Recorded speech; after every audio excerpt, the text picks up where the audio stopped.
त्या एकनाथ शिंदेना सांगा जरा अभ्यास करा, अभ्यास करा. डोक्याला तेल वगैरे लावा थंड डोकं होण्यासाठी आणि मग अभ्यास करा. परभणीमध्ये भारतीय जनता पक्षाचे 12 नगरसेवक मुसलमान आहेत. ते त्यांना माहिती आहे का? शिंद्यांना का उचलली जीभ लावली दाढीला, टाळाला पण नाही दाढीला. 12 नगरसेवक भारतीय जनता पक्षाचे परभणीतले मुस्लिम आहेत. इतर ठिकाणी सुद्धा असंख्य मुस्लिम नगरसेवक आहेत.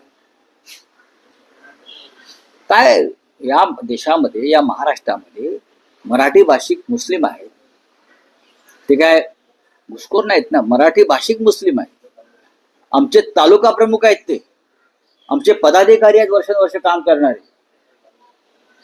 मग मुसलमान म्हणून कार्यकर्त्याला दूर ठेवणार तुम्ही?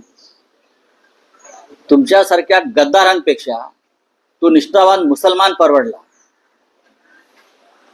तुमच्यासारख्या बेईमान गद्दारांपेक्षा ज्याने ज्या ताटामध्ये खाल्लं तिथे तंगडी वर करणारे आहे सगळे लोक शिवसेने, त्याच्यापेक्षा निष्ठावान शिवसैनिक आहे.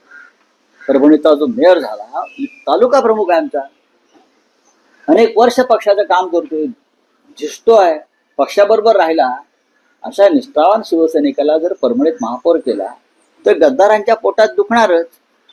तुम्ही का मुसलमानांना तिकीट दिली नाहीत का? दिलीत ना, भाजपने दिली नाहीत का? दिली ना सर्वत्र. या देशाचे सर्वोच्च न्यायालयाचे न्यायाधीश मुसलमान होतात, सरन्यायाधीश. मुंबई हायकोर्टामध्ये मुख्य न्यायाधीश मुस्लिम होतात. तुमचे राज्यपाल मुस्लिम आहेत, उत्तर प्रदेशचे का बिहारचे.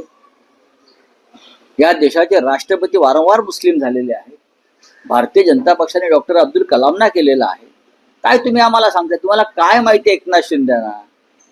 त्या अक्षर शत्रू आहेत ते. अक्षर शत्रू हा शब्दाचा अर्थ समजून घ्या.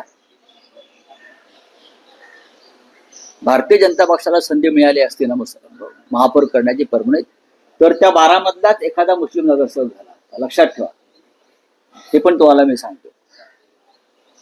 या देशामध्ये हिंदू मुसलमान करण्यापलीकडे यांच्याकडे दुसरा कार्यक्रमच नाही. CEN न्यूज, देश प्रदेश की ताजा तरीन खबरों के लिए CEN न्यूज को सब्सक्राइब करें और रहें पल पल की खबर से हर पल बाखबर.